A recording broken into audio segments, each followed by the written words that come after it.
आशा करते हैं कि आप लोग अच्छे होंगे और आप लोगों की Allahabad high court group D परीक्षा की तैयारी बेहतर चल रही होगी। तो चलिए क्लास को शुरू करते हैं। क्लास को शुरू करने से पहले जिन बच्चों ने अभी तक इस वीडियो को लाइक नहीं किया है तो प्लीज़ इस वीडियो को ज़्यादा से ज़्यादा लाइक कीजिएगा और अपने तमाम दोस्तों में इस वीडियो को ज़्यादा से ज़्यादा शेयर कीजिएगा। आज के इस क्लास की पीडीएफ आप हमारे टेलीग्राम चैनल से जो है वो डाउनलोड कर सकते हैं। लिंक आपको वीडियो के डिस्क्रिप्शन में मिल जाएगा।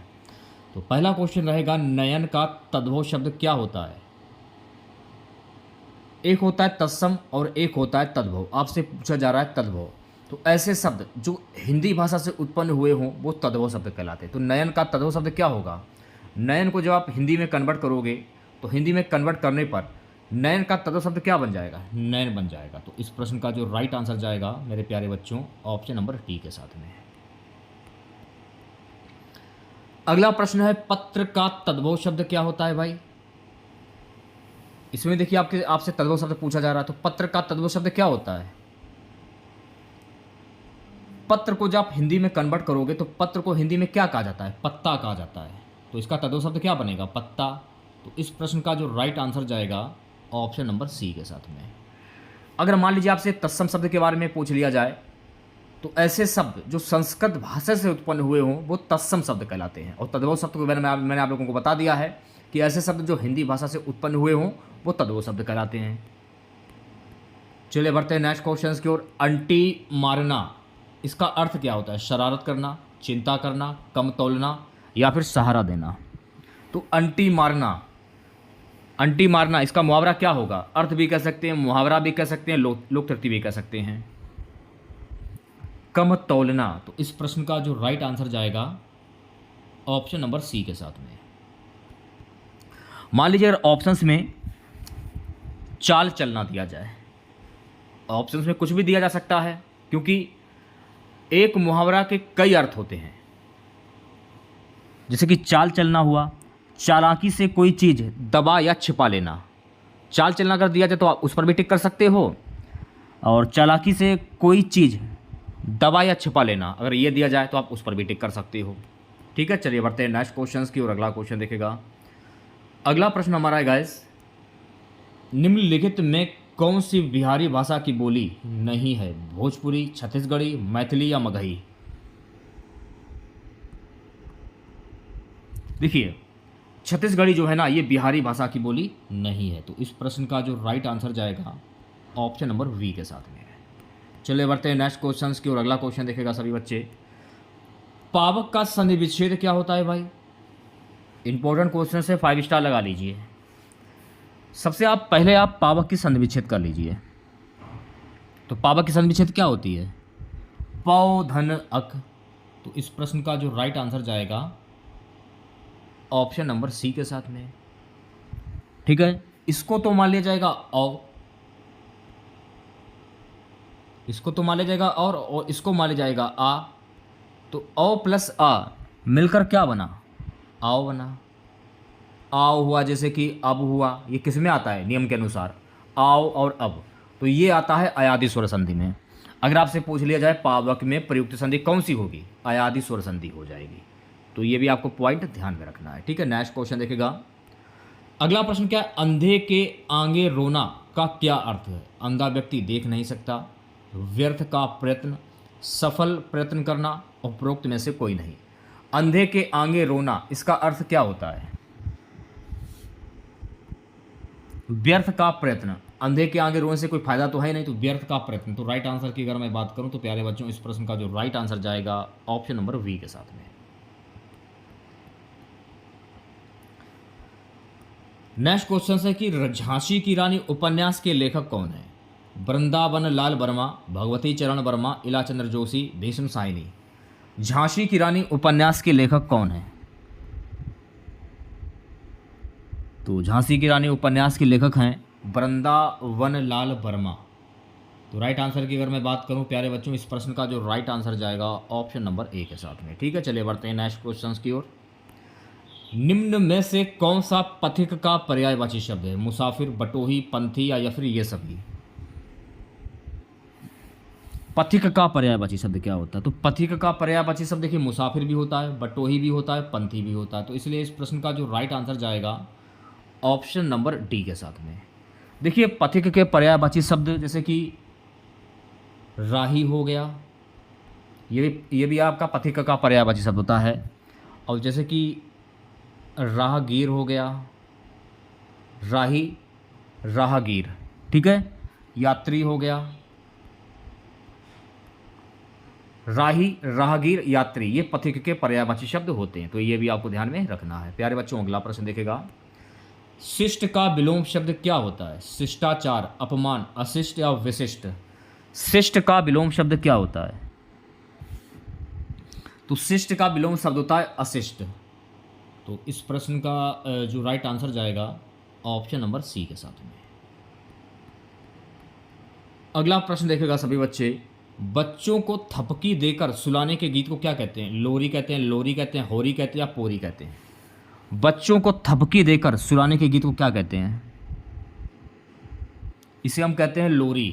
तो राइट आंसर की अगर मैं बात करूं तो प्यारे बच्चों इस प्रश्न का जो राइट आंसर जाएगा ऑप्शन नंबर बी के साथ में। अगर आप लोगों को वाकई में ये क्लास अगर अच्छी लग रही हो, पसंद आ रही हो, तो प्लीज़ क्लास को लाइक कर दीजिएगा आप लोग। चलिए बढ़ते हैं नेक्स्ट क्वेश्चन की और अगला क्वेश्चन देखिएगा। अगला प्रश्न क्या है, अनुकूल में कौन सा समास है? तत्पुरुष समास, द्विगु समास, अव्ययभाव समास, कर्मधारय समास।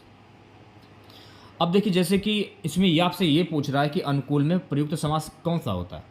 तो मैंने आपको एक चीज़ बताई थी, वो ट्रिक शायद आपको याद है या फिर नहीं याद है, खैर हमको नहीं पता है।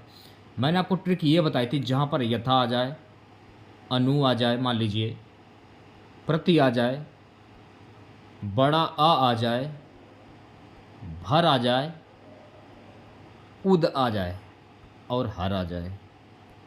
यथा, अनु, प्रति, बड़ा आ, भर, उद, हर। तो आपको स्टार्टिंग का शब्द देख लेना है या फिर इसे आप याद कर लीजिए। याद करने से भी आप पता चल जाएगा कि इसमें कौन सी संधि हो जाएगी। जैसे यथोचित, अनुप्रति, अनुकूल, प्रतिदिन, आडंबर, भरपेट, उदय, हर दिन। अब स्टार्टिंग का अनु है, देखिए अनु दिया है, अनुकूल।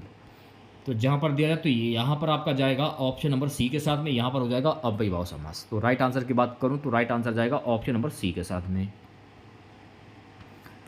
नेक्स्ट क्वेश्चन क्या है कि सतपुरुष में कौन सा उपसर्ग प्रयुक्त हुआ है? स्व, सम या शत? तो मैंने आपको बताया था कि स्टार्टिंग का जो आपका शब्द होता है, शुरुआत का जो शब्द होता है वो आपका उपसर्ग होता है, और लास्ट वाला शब्द यानी कि आखिरी वाला जो शब्द होता है वो आपका प्रत्यय होता है। तो सतपुरुष में कौन सा उपसर्ग होगा? अब जैसे कि सत धन पुरुष, जब आप इसे तोड़ेंगे ना तो तोड़ने पर इसकी संधि क्या बनेगी? संधि कर सकते हैं, तोड़ भी सकते हैं। तो सत धन पुरुष बनेगा। तो सत जो है ये आपका उपसर्ग हो जाएगा। तो इस प्रश्न का जो राइट आंसर जाएगा मेरे प्यारे बच्चों ऑप्शन नंबर डी के साथ में। ठीक है, चलिए बढ़ते हैं नेक्स्ट क्वेश्चन की और अगला क्वेश्चन देखेगा। 3 वर्ष उपन्यास के लेखक कौन है? लक्ष्मीकांत वर्मा, भगवती चरण वर्मा, वृंदावन लाल वर्मा, भीष्म शाहिनी। 3 वर्ष उपन्यास के लेखक कौन है? तो 3 वर्ष उपन्यास के लेखक जो हैं ये हैं भगवती चरण वर्मा। तो इस प्रश्न का जो राइट आंसर जाएगा मेरे प्यारे बच्चों ऑप्शन नंबर वी के साथ में। 64 क्वेश्चन देखेगा, काली आंधी के रचयिता कौन है भाई? कमलेश्वर, यशपाल, कमलेश बोरा, खुशवंत सिंह। काली आंधी के रचयिता कौन है? इंपॉर्टेंट क्वेश्चन है, एक बार देख लीजिएगा आप लोग। काली आंधी के रचयिता कौन है? तो काली आंधी के रचयिता है मेरे प्यारे बच्चों कमलेश्वर। तो इस प्रश्न का जो राइट आंसर जाएगा ऑप्शन नंबर ए के साथ में। उसने कहा था कहानी के लेखक कौन है? गुलाब राय, प्रताप नारायण मिश्र, चंद्रधर शर्मा गुलेरी, सरदार पूर्ण सिंह। उसने कहा था कहानी के लेखक कौन है? उसने कहा था कहानी के लेखक है चंद्रधर शर्मा गुलेरी। तो इस प्रश्न का जो राइट आंसर जाएगा मेरे प्यारे बच्चों ऑप्शन नंबर सी के साथ में। ठीक है, चलिए बढ़ते हैं नेक्स्ट क्वेश्चन की और अगला क्वेश्चन देखेगा। निम्नलिखित में से कौन सी समूहवाचक संज्ञा है? झुंड, सभा, सेना या फिर ये सभी? अब झुंड में कितने लोग होते हैं ये तो कोई कंफर्म नहीं होता है। 5 भी हो सकते हैं, 10 भी हो सकते हैं, 50 भी हो सकते हैं, 100 भी हो सकते हैं। अगर नेता की सभा चल रही है उसमें कितने लोग आते हैं कोई कंफर्म नहीं, अनगिनत लोग हो सकते हैं। सेना में कितने लोग भर्ती हो सकते हैं, ये भी कोई कंफर्म नहीं है। 1000 भी हो सकते हैं, 2000 भी हो सकते हैं, या फिर अनगिनत भी हो सकते हैं। तो इसमें जो समूहवाचक संज्ञा होगा, यानी कि ये सभी झुंड, सभा, सेना, ये सभी समूहवाचक संज्ञा। तो राइट आंसर की बात करूं तो राइट आंसर जाएगा ऑप्शन नंबर टी के साथ में। प्यारे बच्चों, अगला प्रश्न है, सरस्वती का पर्यायवाची निम्न में कौन नहीं है? शारदा, इंदिरा, भारती, वागेश्वरी। तो राइट आंसर की बात करूं तो राइट आंसर जाएगा ऑप्शन नंबर वी के साथ में। तो इंदिरा जो है ना, ये सरस्वती का पर्यायवाची शब्द नहीं। देखिए, मैं आपको बता देना चाहता हूं कि इंदिरा जो है ना, ये लक्ष्मी का पर्यायवाची शब्द है, ना कि सरस्वती का। शारदा हुआ, भारती हुआ, वागेश्वरी हुआ, ये सभी शब्द जो है ना, ये सरस्वती के पर्यायवाची शब्द होते हैं। वैसे आंसर जाएगा ऑप्शन नंबर वी के साथ में। अब जैसे कि बीड़ा पाड़ी, ये भी सरस्वती का पर्यायवाची शब्द होता है। वाग्देवी, ये भी सरस्वती का पर्यायवाची शब्द होता है। माँ श्वेता, ज्ञानदा, हंस वाहिनी, ये सभी शब्द ये सरस्वती के पर्यायवाची शब्द होते हैं। अगला प्रश्न क्या देखेगा, निम्न में से कौन सूर्य का पर्यायवाची शब्द नहीं है? खरांशु, पतंग, तिमरारी, हिमांशु। देखिए, हिमांशु जो है ना, ये सूर्य का पर्यायवाची शब्द नहीं है। तो इस प्रश्न का जो राइट आंसर जाएगा ऑप्शन नंबर डी के साथ में। देखिए, हिमांशु जो है ना, ये सूर्य का पर्यायवाची शब्द नहीं है, बल्कि ये चंद्रमा का पर्यायवाची शब्द है। खरांशु हुआ, पतंग हुआ, तिमरारी हुआ, ये सूर्य के पर्यायवाची शब्द हो जाएंगे। अब जैसे कि अंशुमान, सूर्य, रवि, दिनकर, दिवाकर, प्रभाकर, भास्कर, ये सभी शब्द सूर्य के पर्यायवाची शब्द होते हैं। तो राइट आंसर जाएगा ऑप्शन नंबर डी के साथ में। प्यारे बच्चों, अगला प्रश्न क्या है कि कपटी का विपरीत अर्थक शब्द क्या होता है? कुटिल, कमर, निष्कपट, कृतज्ञ। कपटी का विपरीत अर्थक शब्द, इसे आप विलोम शब्द भी कह सकते हैं। फिलहाल विपरीत अर्थक शब्द पूछा गया है आपसे, तो कपटी का विपरीत अर्थक शब्द क्या होता है?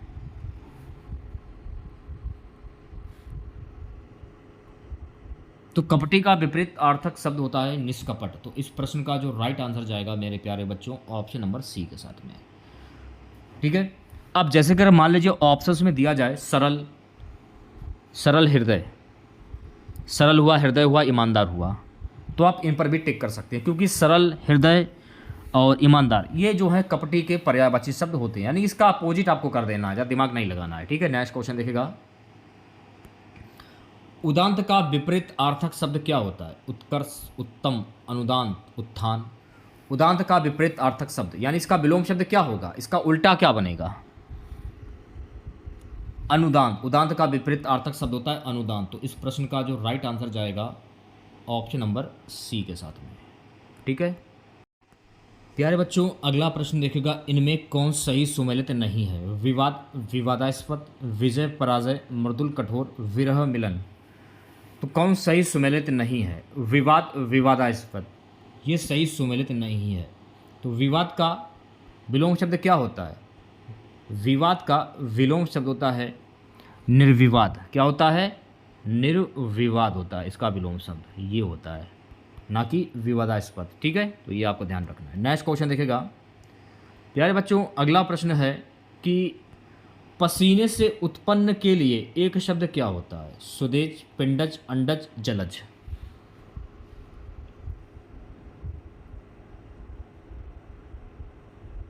तो पसीने से उत्पन्न के लिए एक शब्द होता है स्वदेज। तो इस प्रश्न का जो राइट आंसर जाएगा ऑप्शन नंबर ए के साथ में। नेक्स्ट क्वेश्चन देखिएगा, जो पहरा देता है के लिए एक शब्द क्या होगा? प्रतिहार, प्रहरी, साक्षर, प्रतिनिधि। अगर आप लोगों को क्लास पसंद आ रही हो तो प्लीज़ सभी बच्चों से रिक्वेस्ट है, प्लीज़ वीडियो को लाइक कीजिएगा आप लोग। जो पहरा देता है, तो जो पहरा देता है उसके लिए एक शब्द क्या होता है? उससे हम कहते हैं प्रहरी। क्या कहते हैं? प्रहरी कहते हैं। तो राइट आंसर की अगर मैं बात करूं तो प्यारे बच्चों, इस प्रश्न का जो राइट आंसर जाएगा ऑप्शन नंबर वी के साथ में। नेक्स्ट क्वेश्चन देखेगा, 74 क्वेश्चन हमारा युग का निर्माण करने वाला के लिए एक शब्द क्या होता है? युगीन, युग निर्माता, युग चेता, युग धर्मा। युग का निर्माण करने वाला के लिए एक शब्द क्या होता है? युग निर्माता। तो इस प्रश्न का जो राइट आंसर जाएगा मेरे प्यारे बच्चों ऑप्शन नंबर वी के साथ में। अगला प्रश्न क्या है कि कहीं का नहीं रहना किस मुहावरे का अर्थ है? घर बसाना, घर का ना घाट का, घर का भेदी होना, चल निकलना। कहीं का नहीं रहना यानी कि घर का ना घाट का, घर का ना घाट का। तो इस प्रश्न का जो राइट आंसर जाएगा मेरे प्यारे बच्चों ऑप्शन नंबर वी के साथ में। ठीक है, नेक्स्ट क्वेश्चन देखेगा। अगला प्रश्न है, दो टूक बात कहना मुहावरे का सही अर्थ क्या होगा? स्पष्ट कह देना, तंग करना, बुरी राय देना, प्रभाव जमाना। दो टूक बात कहना मुहावरे का सही अर्थ क्या होगा? स्पष्ट कह देना यानी कि खरी बात कह देना, ये भी कह सकते हैं आप लोग। तो इस प्रश्न का जो राइट आंसर जाएगा ऑप्शन नंबर ए के साथ में। प्यारे बच्चों अगला प्रश्न, मुंह की खाना मुहावरे का सही अर्थ क्या होता है? लज्जित होना, उदास होना, बुरी तरह हारना, चोट लगना। मुंह की खाना, तो मुंह की खाना इसे आप ये भी कह सकते हैं बुरी तरह हारना यानी कि परास्त होना, ये भी कह सकते हैं आप लोग। बुरी तरह हारना या परास्त होना। मान लीजिए ऑप्शंस में परास्त होना दिया जाए, परास्त होना, तो आप इस पर भी टिक कर सकते हैं। ठीक है, चलिए बढ़ते हैं नेक्स्ट क्वेश्चन की और अगला क्वेश्चन देखेगा। प्यारे बच्चों अगला प्रश्न है, गर्दन उठाना मुहावरे का सही अर्थ क्या होता है? प्रतिवाद करना, छिपकर देखना, हानि पहुंचाना या पीछे पड़ना। गर्दन उठाना मुहावरा भी कह सकते हैं, अर्थ भी कह सकते हैं। तो प्रतिवाद करना, तो इस प्रश्न का जो राइट आंसर जाएगा ऑप्शन नंबर ए के साथ में। गर्दन उठाना विरोध करना, अगर ऑप्शंस में अगर दिया जाए विरोध करना तो आप इस पर भी टिक कर सकते हो, क्योंकि एक मुहावरे के कई अर्थ होते हैं। चलिए बढ़ते हैं नेक्स्ट क्वेश्चंस की ओर। विष्णु प्रभाकर द्वारा रचित आवारा मसीहा किसकी जीवनी है? मोहन राकेश, शरत चंद्र चट्टोपाध्याय, रविंद्रनाथ टैगोर, महात्मा गांधी। विष्णु प्रभाकर द्वारा रचित आवारा मसीहा किसकी जीवनी है?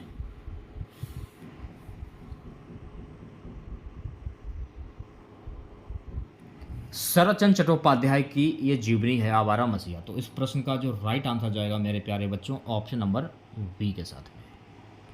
अगला क्वेश्चन देखेगा। अगला प्रश्न क्या है, किस वाक्य में क्रिया भूतकाल में नहीं है? वह पढ़ रहा था, उसने पढ़ाई की थी, वह पढ़ने वाला है या उसने पढ़ाई कर ली थी। किस वाक्य में क्रिया भूतकाल में नहीं है, यह आपको बताना था।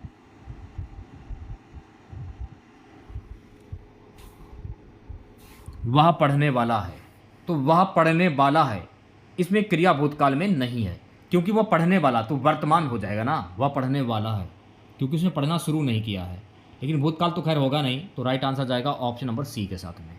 अगर पढ़ रहा होता कि वो मोहन पढ़ रहा है तो वो वर्तमान हो जाएगा, लेकिन इसमें यह बताया वह पढ़ने वाला है, वह पढ़ने वाला है, न कि पढ़ चुका है।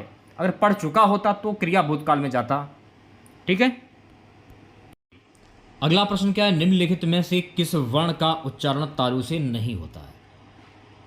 चा, छा, जा, झा और इया, ये आपके तालु वाले वर्ण हैं। ठीक है, अब देखिए चा भी आपका तालु वाला है, जा भी है, झा भी है, लेकिन का जो आपको दिख रहा है का, ये आपका कंठ हो जाएगा, कंठ से बोले जाने वाला वर्ण। तो राइट आंसर की बात करूं तो राइट आंसर जाएगा ऑप्शन नंबर डी के साथ में। जैसे कि का, खा, गा, ग, ग, घ, ये कंठ से बोले जाने वाले वर्ण होते हैं, तो ये आपको ध्यान में रखना है। प्यारे बच्चों अगला प्रश्न देखेगा। अंतर्गत में कौन सी संधि है? स्वर संधि, व्यंजन संधि, विसर्ग संधि या दीर्घ संधि? अंतर्गत, तो सबसे पहले आप अंतर्गत की संधि कर लीजिए। तो अंतर्गत की संधि क्या होती है? अंत धन गत, अंतर्गत धन गत। तो अंतर्गत में प्रयुक्त संधि कौन सी होगी? विसर्ग संधि हो जाएगी। तो राइट आंसर की बात करूं तो प्यारे बच्चों इस प्रश्न का जो राइट आंसर जाएगा ऑप्शन नंबर सी के साथ में। अगला क्वेश्चन क्या है, निम्न में कौन एक तद्भव शब्द है? अब देखिए मैंने आपको क्या बताया कि एक होता है तत्सम और एक होता है तद्भव। तो तद्भव को पहचानने का तरीका क्या? ऐसे शब्द जो हिंदी भाषा से उत्पन्न हुए हों वो तद्भव शब्द कहलाते हैं। इसमें हिंदी भाषा का शब्द कौन सा है? आम। आम जो है ना ये हिंदी भाषा का शब्द, इसलिए ये आपका तत्सम शब्द हो जाएगा। तो राइट आंसर की बात करूं तो प्यारे बच्चों राइट आंसर जाएगा ऑप्शन नंबर डी के साथ में। ठीक है, नेक्स्ट क्वेश्चन देखेगा। गाइस अगला प्रश्न क्या है, ध्यानपूर्वक देखेगा। तुलसीदास की रचना रामचरितमानस किस बोली की साहित्यिक रचना है? अवधी, ब्रज, मैथिली या मगही? तुलसीदास की रचना रामचरितमानस किस बोली की साहित्यिक रचना है? अवधी की। तो इस प्रश्न का जो राइट आंसर जाएगा ऑप्शन नंबर ए के साथ में। चलिए बढ़ते हैं नेक्स्ट क्वेश्चन की ओर। अगला प्रश्न क्या है? जिस समास का पहला पद विशेषण तथा दूसरा पद विशेष होता है वह है द्वंद्व, कर्मधार, अव्ययभाव या द्विगु। जिस समास का पहला पद विशेषण तथा दूसरा पद विशेष होता है उसको क्या कहते हैं? उसे हम कहते हैं कर्मधार समास। तो इस प्रश्न का जो राइट आंसर जाएगा मेरे प्यारे बच्चों ऑप्शन नंबर वी के साथ में। शिष्टमंडल कौन सी संज्ञा है? भाववाचक संज्ञा, समूहवाचक संज्ञा, जातिवाचक संज्ञा या फिर व्यक्तिवाचक संज्ञा? तो शिष्टमंडल, शिष्टमंडल में कितने लोग आते हैं? कोई कंफर्म नहीं, तो इसको हम समूह कह सकते हैं क्योंकि ये समूह से बना हुआ है। तो राइट आंसर की अगर मैं बात करूं तो राइट आंसर जाएगा ऑप्शन नंबर वी के साथ में। ठीक है, चलिए बढ़ते हैं नेक्स्ट क्वेश्चन की ओर। गाइस अगला प्रश्न क्या है कि पीली साड़ी दुकान से खरीदी है, इस वाक्य में विशेषण तथा विशेष क्रमशः है। पीली साड़ी, साड़ी पीली, दुकान साड़ी, पीली दुकान। पीली साड़ी दुकान से खरीदी है, इस वाक्य में विशेषण तथा विशेष क्रमशः क्या होगा? पीली साड़ी। तो इस प्रश्न का जो राइट आंसर जाएगा मेरे प्यारे बच्चों, राइट आंसर जाएगा ऑप्शन नंबर ए के साथ में। ठीक है, चलिए बढ़ते हैं नेक्स्ट क्वेश्चन की ओर। अगला क्वेश्चन देखेगा, निम्न में कौन सा शब्द शुद्ध है? तो देखिए यहां पर आपको शुद्ध शब्द की पहचान करनी है। प्रशस्त्र, ये आपका शुद्ध शब्द हो जाएगा। तो राइट आंसर की बात करूं तो प्यारे बच्चों इस प्रश्न का जो राइट आंसर जाएगा ऑप्शन नंबर ए के साथ में। ठीक है, नेक्स्ट क्वेश्चन देखेगा, क्या तुमने रोटी खाई? इस प्रकार का वाक्य है प्रश्नवाचक, आज्ञावाचक, संदेहवाचक या संकेतवाचक? क्या तुमने रोटी खाई, उसने रोटी खाई है या नहीं खाई है कोई कंफर्म नहीं है, तो उस पर प्रश्नवाचक लगा है क्योंकि उसने रोटी खाई है या नहीं खाई है। तो इसलिए इस प्रश्न का जो राइट आंसर जाएगा मेरे प्यारे बच्चों ऑप्शन नंबर ए के साथ में। अगला क्वेश्चन देखेगा, अगला प्रश्न क्या है? वह वस्तु जिसके आर पार न देखा जा सके के लिए एक शब्द क्या होगा? अपारदर्शी, पारदर्शी, दूरदर्शी, समदर्शी। वह वस्तु जिसके आर पार न देखा जा सके के लिए एक शब्द क्या होगा? अपारदर्शी। तो इस प्रश्न का जो राइट आंसर जाएगा मेरे प्यारे बच्चों ऑप्शन नंबर ए के साथ में। नेक्स्ट क्वेश्चन देखेगा सभी बच्चे, शिकारी ने बाघ मारा, इस वाक्य में किस कारक का प्रयोग हुआ है? किस कारक का प्रसर्ग का प्रयोग हुआ है? कर्म कारक, करण कारक, अधिकरण कारक या फिर संप्रदान कारक? अब देखिए, कर्ता ने कर्म को, ये प्रश्न ही गलत है क्योंकि कर्ता ने, खुदा पढ़िए आपका समझ में आ रहा होगा, कर्ता ने कर्म को, अब कर्म में तो को आता है ना कि ने आता है, और इसमें जो मेन कॉमन है वो है ने। तो ये प्रश्न पूर्ण रूप से गलत है क्योंकि इसमें जो है कर्ता कारक होगा ना कि कर्म कारक। ठीक है, चलिए बढ़ते हैं नेक्स्ट क्वेश्चन की ओर। प्यारे बच्चों अगला प्रश्न देखेगा, मिठास शब्द में किस प्रत्यय का प्रयोग हुआ है? मीठा, आस, ठोस, व्यास। तो मैंने आपको क्या बताया था कि स्टार्टिंग का शब्द आपका उपसर्ग होता है और लास्ट वाला शब्द आपका प्रत्यय होता है। तो मिठास, आस बोलकर देखिए आपके समझ में आ जाएगा। मिठास, तो आस जो है ना ये प्रत्यय हो जाएगा। तो इस प्रश्न का जो राइट आंसर जाएगा ऑप्शन नंबर वी के साथ में। ठीक है, नेक्स्ट क्वेश्चन देखेगा, जी नहीं भरना मुहावरे का सही अर्थ क्या होगा? प्रसन्न ना होना, निराश ना होना, संतोष ना होना, विश्वास ना होना। जी नहीं भरना मुहावरे का सही अर्थ क्या होता है? आपने मिठाई खाई लेकिन आपका जी नहीं भरा यानी कि संतोष ना होना। तो इस प्रश्न का जो राइट आंसर जाएगा मेरे प्यारे बच्चों ऑप्शन नंबर सी के साथ में। चलिए बढ़ते हैं नेक्स्ट क्वेश्चंस की ओर। जानबूझकर मुसीबत में पड़ना किस मुहावरे का सही अर्थ है? आग में कूदना, आग में घी डालना, आसमान पर चढ़ा देना, आस्तीन का सांप होना। जानबूझकर मुसीबत में पड़ना किस मुहावरे का अर्थ है? आग में कूदना। तो इस प्रश्न का जो राइट आंसर जाएगा मेरे प्यारे बच्चों ऑप्शन नंबर ए के साथ में। अगला प्रश्न देखेगा, विशेषण प्रयोग की दृष्टि से कौन सा वाक्य शुद्ध है? तो यहां पर आपको शुद्ध वाक्य की पहचान करनी है। मैंने 3 गाय खरीदी हैं, गलत हो जाएगा। उसके 5, ये भी गलत हो जाएगा। हर एक गाय दूध, ये भी गलत हो जाएगा। अनेक छात्र हिंदी नहीं जानते, ये बिल्कुल सही हो जाएगा। तो राइट आंसर की बात करूँ तो राइट आंसर जाएगा ऑप्शन नंबर डी के साथ में। चलिए बढ़ते हैं नेक्स्ट क्वेश्चन की ओर। अगला प्रश्न है, मुगल किस भाषा का शब्द है? अरबी, तुर्की, उर्दू या संस्कृत? मुगल किस भाषा का शब्द? देखिए मुगल जो है ना, ये तुर्की भाषा का शब्द है। तो इस प्रश्न का जो राइट आंसर जाएगा ऑप्शन नंबर वी के साथ में।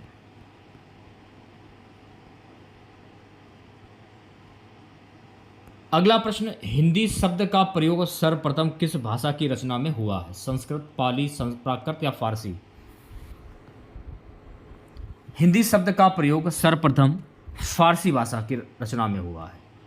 तो राइट आंसर की अगर मैं बात करूं तो राइट आंसर जाएगा ऑप्शन नंबर डी के साथ में।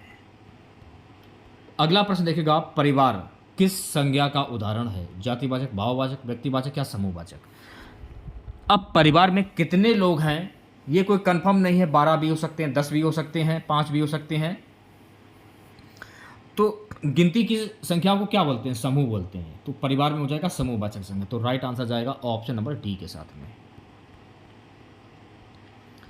यशोदा हरि पालने झुलावे, हलरावे दुलरावे महलावे, जोई सोई कुछ गावे, इन पंक्तियों में कौन सा रस है? श्रृंगार, वात्सल, शांत या करुण? यशोदा हरि पालने झुलावे, तो इसमें हो जाएगा वात्सल रस। तो इस प्रश्न का जो राइट आंसर जाएगा मेरे प्यारे बच्चों ऑप्शन नंबर वी के साथ में। आज की क्लास का लास्ट क्वेश्चन रहेगा, निम्न में कौन सा शब्द शुद्ध है? तो देखिए यहाँ पर आपको शुद्ध शब्द की पहचान करनी है। ज्योतिमय, ज्योतिमय कैसे लिखा जाता है? ज्योतिमय को लिखने का जो तरीका है ये रहा। तो ये थी आपकी हिंदी की क्लास। तो कैसी लगी क्लास आप लोगों को कमेंट करके ज़रूर बताइएगा। अगर आप लोगों को आज की ये क्लास अच्छी लगी हो तो इस क्लास को ज़्यादा से ज़्यादा लाइक कीजिएगा और अपने तमाम दोस्तों में इस क्लास को ज़्यादा से ज़्यादा शेयर कीजिएगा, ठीक है।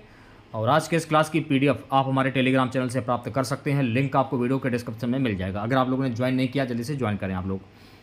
जय हिंद, जय भारत।